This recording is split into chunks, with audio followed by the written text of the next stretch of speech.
This week on Illegal Aliens, Jim Valenti lectures, Liz can't tell when Tess is hamming it up, and Michael and Isabel dream of family.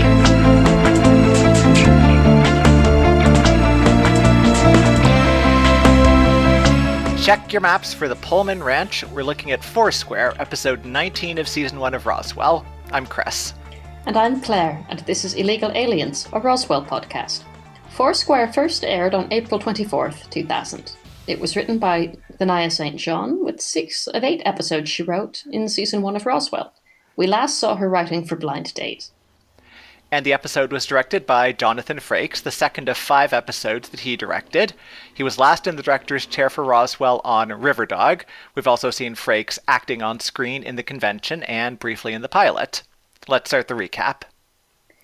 Isabel sleeps, with Michael appearing in her dream of Alex, and wakes to find Tess is leaving for school. Our heroes track her in pairs, but in the bathroom, Tess asks Liz why they're following her. The gang talk about Tess, or Nasedo as they now think of her. Michael wants to trust her, but Max doesn't, and Isabel is afraid. She gets another flash of her dream of Michael in the desert. Ed Harding finds the camera and takes it to Sheriff Jim. Jim promises to look at it, and suggests an unscrupulous moving company. Isabel uses a story about a brand new Sunshine Committee as an opportunity to print out Tess's permanent record. The others dissect it at the crashdown, and Maria points out that Max needs a bodyguard at all times. Max suggests going with Liz to watch Tess on the camera, but Valenti shows up to return the camera, lecture them about the law, trust, and protecting them from the real alien hunters. Isabel arrives home to find her mother showing Tess baby pictures and talking about Isabel's childhood. Isabel scolds her mother, and Mum beats a quick retreat. Tess admits to having feelings for Max and suggests that Isabel look for signals.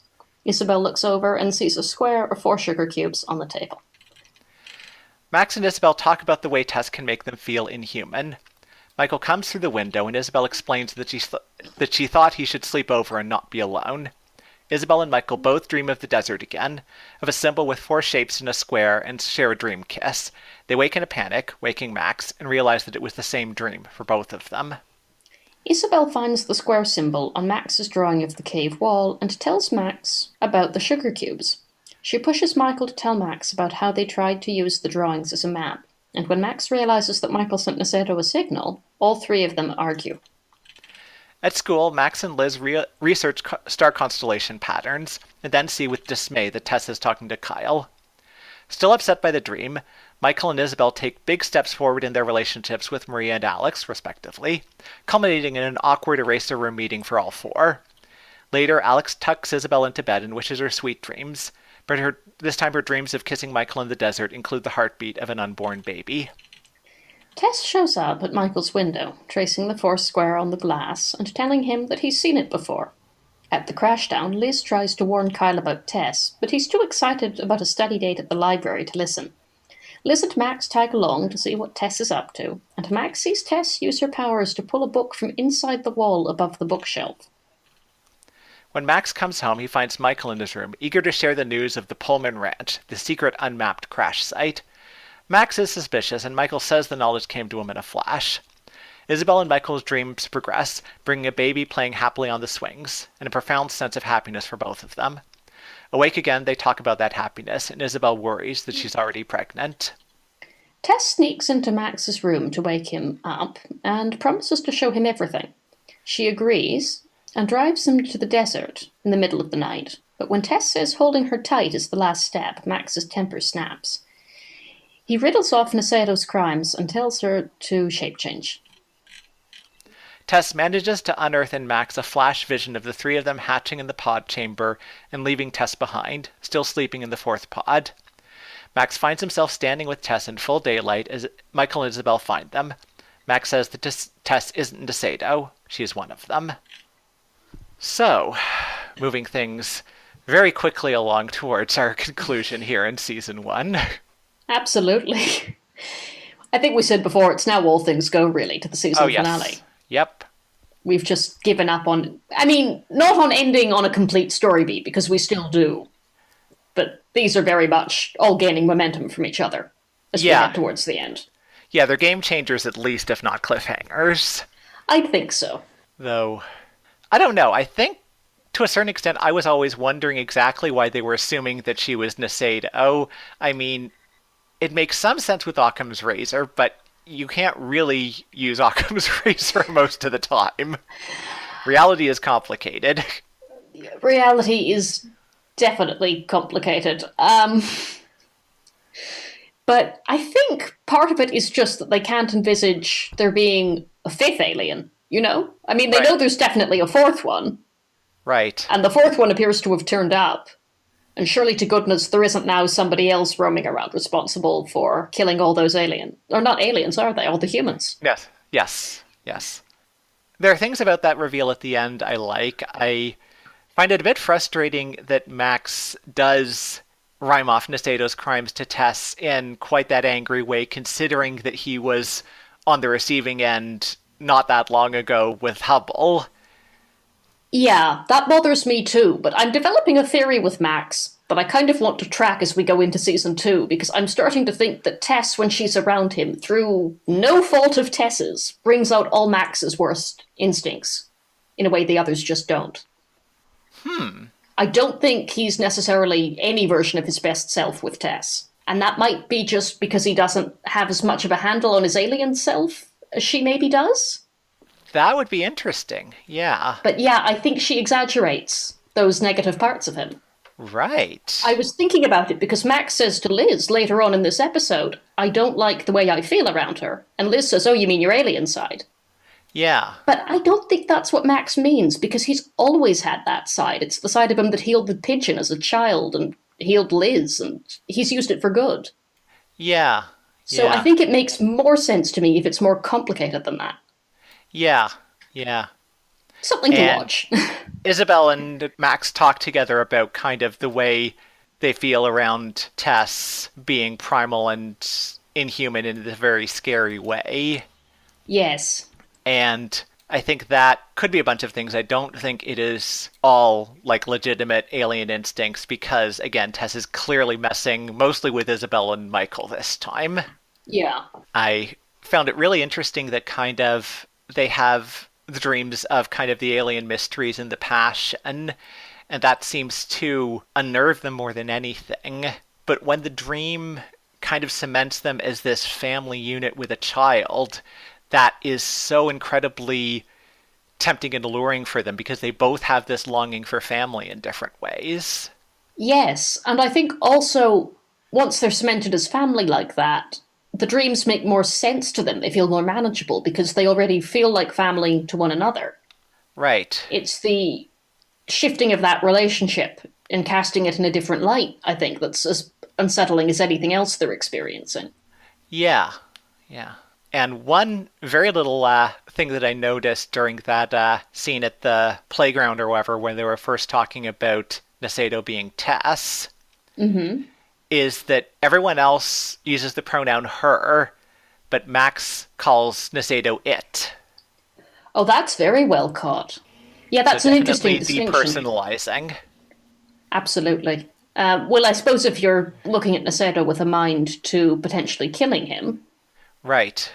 Or, you know, in some way, I suppose I'm making a leap there. I don't know what Max would do with Nasedo, but removing Nasedo from the scenario altogether.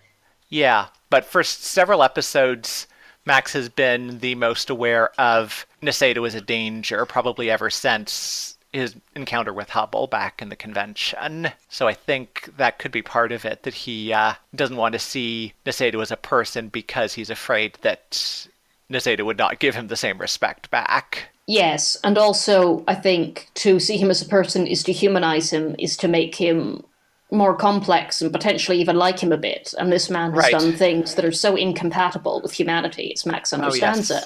But, yeah. And then we have Valenti, who is kind of really pushing it this week with kind of expecting that what he's done so far earns him trust. And I think the kids still don't see it that way, that, like, he gave back the orb that he'd taken when they lost it, but that doesn't necessarily show a real protective instinct. It, I think, could feel a lot more like a gambit. Yeah, we're doing a lot this week, I think, with who's an outsider and who isn't. Right. And just how much we trust people, because I think it's Liz, actually, this week that gets that line about we can only trust each other. Right. So I don't think it would matter what Valenti did. But there's kind of, I think, an interesting tension going on there. But it didn't occur to me until I was watching Valenti, and he's looking at those black and white photos. And I thought, Right. well, that's quite odd, because there were surely colour photographs as and when this was filmed. But I think we're doing something with looking at the world in black and white. And Valenti is starting to see things in shades of grey that I think the aliens aren't quite as willing to paint in just yet. Yeah, that's interesting. That actually goes back to something. I'm not sure if I mentioned this all the way back at the pilot, but the first time we see Valenti coming into the crash down after the shooting, he's got the cowboy hat on and these very dark sunglasses. And it struck me that those glasses reflect the world around him in shades of black. Oh, that's interesting. No, I don't think you mentioned that. I don't remember that at all. I think I even used that line in a fanfic once. It's good. No, Right. I don't think that came up, but that's very much part of this point, I think, yeah. Yeah. Though, of course, there's, I think, the other point that black and white photos probably do give you more definition in low light. Yes, almost certainly. And he was taking those in, well, no light, really. Yeah. But I don't know film things, so I just Right. look at them and see the symbolism. Yes. Yes. And when Isabel did her little Sunshine Society trick or whatever, it kind of struck me that Isabel, in a lot of ways, would rather never ask for forgiveness than get permission for something. Yes, I think you're right. Isabel, of all of them, wants very much that normal life. Right. Which I mean, it's interesting because when Diane goes on about those photographs to Tess, that's about as normal as you can get, I think, with teenagers and their mothers and things you don't want them to do to your friends. Yes. And yet, of course, when she's got that, she's just as frustrated by that as she would be by whatever the alien equivalent really is. Yeah, it's a wonderful moment of turnaround because Tess is using sunshine against her, the same way Isabel was trying to Yes. use it against her. Yes, and also of just normalcy for Tess. We haven't seen a lot of that since we introduced her. No. We've really been heightening Tess as alien, as we have, I guess, with everyone who's on the outside of our set of protagonists. Yeah.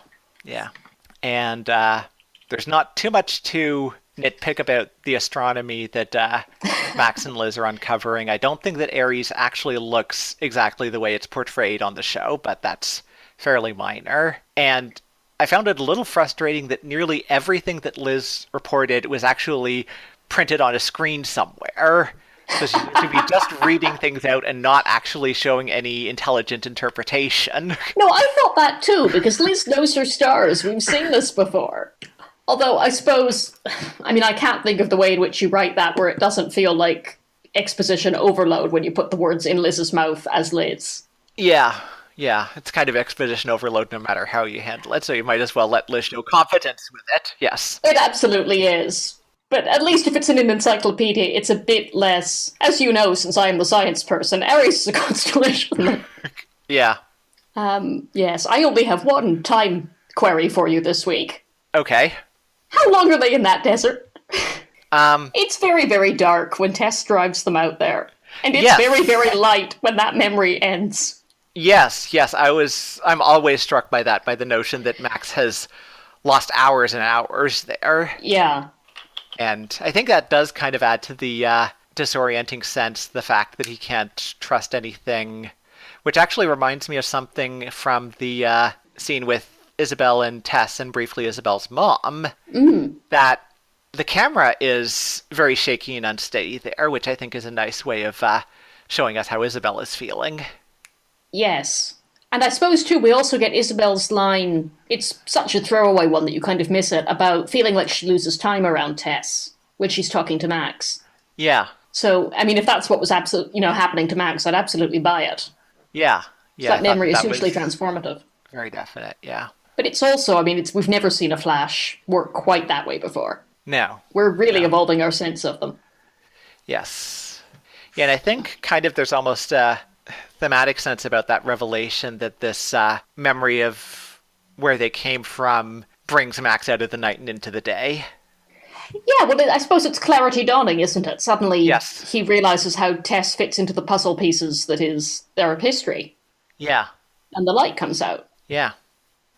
Going back to Isabel and Michael again, I always feel so conflicted about the scenes with Michael and Maria and Isabel and Alex, because it's like they could be so sweet, but we can tell that neither Isabel nor Michael is reacting exactly right, and that's because they're so afraid of what the dreams are showing them. Yes, I was thinking that, particularly with Isabel and Alex, because we have seen Isabel darting off on dates. She has fluency in that kind of world, that language. Right.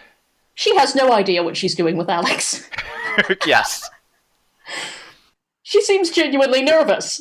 Yes. Which again is because she knows that it would matter with Alex more than it would with any of the other guys she had dated before, but... Yes, and even as she's trying to push things forward, poor Alex is sitting there going, but romance, and nice things, and Yes. slowness. And I did really, really want this, but not like this. Yes. And the line from Michael to Maria about kind of, well, if neither of us is dating anyone else, then why don't we just make it official and go steady? It's wonderful, that, yeah. Yes. Well, and also Maria's like, well, that's what we're doing, isn't it? Not seeing other people? Yes. But I think she is charmed by the notion of Oh, she very much that is. official transition, yeah. This is what Maria's been wanting for weeks, and now Michael is suddenly voluntarily doing the communicating thing. Yes. The world is upside down. It is. In so many ways. So, a few things about the library. Oh god, Kyle is awful. He is, yeah. But let's gloss over that, because we've had me ranting on podcasts Yes. about this before. Yes. So for one thing, in this case, I'm really not sure I buy what Max says about nobody can be honest with us without this risk of exposure, that I really think the Tess could. Though, of course, it kind of goes the other way, that they could at any point just go up to Tess and say, you're not fooling anyone, we know you're an alien. Yes, we play up quite a lot that Tess somehow has power over them, but I think actually Tess just has, or thinks she has, more knowledge than they do. Right. Which isn't necessarily the same thing. True. And speaking of the knowledge, I do wonder exactly how it is that she knew that she could find Oh, the book from at the L-Space! library. Yes. Nice. Yeah, I wondered that too. That's not manipulating molecules anymore. That's, honest to God, extracting a book from thin air, right? Yeah. Well, you could get into... I think it's past manipulating molecules and manipulating the forces that bind molecules together, because she's kind of passing one solid object through another, which at a quantum level is possible, but gets very tricky in the details. Well, somebody put it in there in the first place. Yes. Yes. Yeah, I suppose it could actually be just a question of pushing those molecules out of the way as she's reaching in and then replacing them as she gets the book back. It's entirely possible. It's such a singular thing. Yes. It really jumped out at me too watching it. I Yes. don't know what we're doing anymore. Yeah. I never did. But I do wonder if Nasedo showed her another version of the same cave map and actually explained to her Yeah. how to read it. Tess can read her alien map. I mean, I feel like we've established this a while ago. Yeah. Yeah. But it's just so odd that there are so many other places they could put it. The Puhlman Ranch would almost make more sense, but then we make the library meaningful this way. Yeah, and it's possible that he was doing some kind of complicated fox and hen and seeds thing and couldn't make it back to the ranch without leading the FBI there, and so dumped it possibly in a half-constructed library and let them build the walls around his hiding place. But he doesn't bury it in the library. He buries it in the middle of a bookshelf. It wasn't inside the bookshelf. It was in the wall above the bookshelf, I thought. Oh, okay. I thought it came out of inside the bookshelf. I may have to watch that again. Yeah. I think your version makes more sense, just for the sake of my sanity. Right. I might adopt it. Yes. And of course, Tess is simultaneously teasing both Kyle and Max during the whole thing at the library in different ways. Yes. Which kind of actually brings me back to what I referenced in the beginning, that Liz seems so sure of Tess's sincerity about kind of, oh, she has no idea that we're onto her, and it's like completely obvious to me that Tess knows why they're following her. She is being very flamboyant and on again there, but Yeah, Tess. I mean, I couldn't decide watching it at the beginning if they were all really terrible at tailing her, because nobody else seems aware when they're being followed. Or if that was Tess's alien powers, but I think it's probably both. Yeah. They're not in the habit of tracking, classmates through school, and Tess is hyper aware because she's new and everything's strange. Also, alien powers. Yeah. Well, since we said last time that she was aware that they were watching when she put the Buddha back together, she would probably be waiting for them to do something like this. I would think so. And, I mean, I think, too, as far as Liz's inability to read Tess's insincerity or otherwise, I think probably Liz isn't, I wouldn't call her guileless, but we've established she's a terrible liar. Yeah. So I think it doesn't occur to her that somebody else could be very good at it. Or at least not that good. Yeah. So I do want to talk a little bit about the Puhlman Ranch, just because it seems a bit of a wasted opportunity to me to throw out the name here where it really doesn't mean anything, aside from giving us a place to talk about that spot out in the desert when we start spending a lot of time there. Yeah.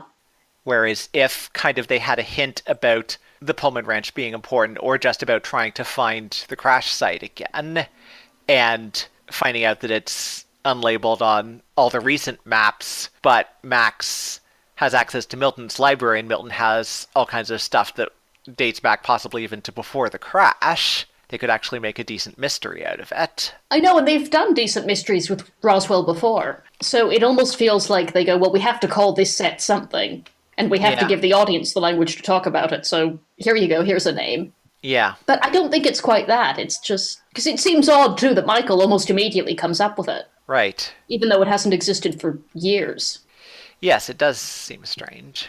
So, getting to the end of the episode, I love that whole sequence with Tess creeping into Max's bedroom and lying down on top of him. Definitely seems to evoke kind of images of her as a vampire or a succubus.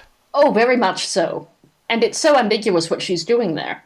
Yeah, which actually got me thinking about in terms of, okay, if she was a Buffyverse vampire, would she be able to get in? Yes, Isabel must have invited her into the house. Yes. Yeah, Tess definitely has an invitation. Well, and even Isabel hadn't. We had Diane very explicitly saying, you're welcome here anytime. Yes, that's true too. In a long tradition of mothers inviting vampires in. Oh, absolutely. Or aliens, as the case may be, yeah. Yep. And I think this may be the first time that Tess evokes destiny right at the end. It is. I think we're throwing around a lot of big words this week. Evil, destiny, inhuman, human. Yes. But this always reminds me of a line from one of the later Diane Duane Young Wizard books, Wizards at War, which is, destiny's just code for what someone else wants you to do. Yes, it is. But I did really like that moment of choice in the pod chamber where they could have stayed and waited for Tess to emerge as well, and that would have changed everything. It would. And probably radically Tess's makeup, too. Yes. But Michael was too impatient and found the door, and Isabel holds out her hand to Max, and they go. Yeah. No, it's powerful. Yes. And I feel like a lot of Tess suddenly makes sense in that moment, because she came out of all of that alone and probably confused and with no idea where to go or what to do. Quite possibly too afraid to leave by herself and staying there in that room until Nasedo comes and finds her. Yeah, which in an episode hugely preoccupied with light and stepping into it is just so powerful. Yeah. And then at the very end we have that identification of the four of them with the Foursquare symbol in the rocks, which we kind of never get that much insight into what else the Foursquare means aside from the four of them. Yeah, they don't ever really articulate it fully. I mean, but they don't really with any of the symbols. True. I remember vividly one fandom meme, which I did actually play around with myself, which is the idea that Foursquare was a way for four aliens to combine their abilities. Oh, I like that, yeah. And it's fundamentally a defensive formation because you can have one person looking out at each of the compass points and nothing is going to sneak up on you like that. Yeah, well, that's a very interesting idea. Yeah. And again, if we had more time with the show, they may well Yeah. have done something with it. Yeah. Yeah. But who knows? Yes. Yes, I think that they were kind of going in a different direction from that once they got into the second season, which we will have lots of time to talk about. Yeah, would we get there? No, I think you're right. But it's a shame because it's such an interesting thought. Ways the powers come together, yeah. Yeah. So I think that's it for my notes. That's it for mine too. So why don't we move on to favorite moments? Okay. I think despite the fact that it feels slightly off, I'm gonna pick the moment with the four of them ending up in the eraser room together and those little revelations. I was gravitating towards that too. I think maybe slightly more I like the comedic value that is Michael and Maria leading up to that. But it is one of the better moments of the episode, certainly. Okay. Well, if we're both talking about that, I will feel comfortable giving an honorable mention to the flash at the end of the three of them leaving and Tess behind in the incubation pod. Also good. So this week's MVP, have you got a thought or a nomination? I'm not honestly sure, to be honest, which is kind of redundant. Well, I'm not either, which is why I asked. I mean, yeah. As with picking a favorite moment, I feel like everything works so well as a unit, it's kind of hard to pull too much apart. Yeah. I think I'm tempted to lean towards Jason Behr just because of the stuff he's doing there at the end. It's very good. Yeah, I mean, and we give him some of the most stuff to do, really, this episode, I think. Yeah. We definitely sidelined Liz for the time being. We absolutely have, but I'm okay with that if we're broadening our understanding of the alien world. Yes. And Katherine Heigl's doing some really good stuff too, but... She is. Yeah. She's just doing a lot of the same stuff this episode, which is a shame. Yeah. Okay, Jason Behr. Good enough. Jason Behr, I think, yeah. He does do a very good job this episode, right. And yeah, we've liked his stuff a lot before, but he does what he does well. And have you an idea for a rating? 4 sugar cubes. I was going to take that. Okay. I was trying to come up with an alternative in case you nicked that one. Yeah. I'll go with 4 incubation pods for the resonance. Also good. Okay. They match nicely now. Yes. And if you agree or disagree with us, you can get in touch on Twitter at AliensCast, find us on Facebook at facebook.com/AliensCast, or visit our blog at alienscast.com. You can weigh in on the forums. Or you can get in touch via email at illegalaliens@gmail.com and suggest anything and everything you'd like us to discuss on the podcast, or send in audio files that we will play. We're on TuneIn, Stitcher, and Google Play Podcasts, so you can listen to us there if you like. I don't think you got the full email address there. Oh, did I? No, I didn't. You're quite right. illegalienscast@gmail.com. All right. If you enjoyed this episode, please link to us on your blog, on Twitter, Facebook, wherever else you are on the internet. You can leave us a review on iTunes and help other Roswellians find us. Our theme music is Epic Trailer Intro by Honey Lemon. This podcast is released under a Creative Commons Attribution Non-Commercial No Derivatives license. Find out more by searching for Creative Commons. I'm Claire. And I'm Chris, and this is Illegal Aliens, a Roswell podcast. The special unit is still too close for comfort, so we're not sure when we'll release the next episode, but it should still be in September. Yes, next up is Max to the Max, in which Liz gets into a strange car with a stranger Max, and everybody goes to the carnival. So that's why we had the bumper cars, is it? I think maybe, yeah. Wasn't sure why they were there this week.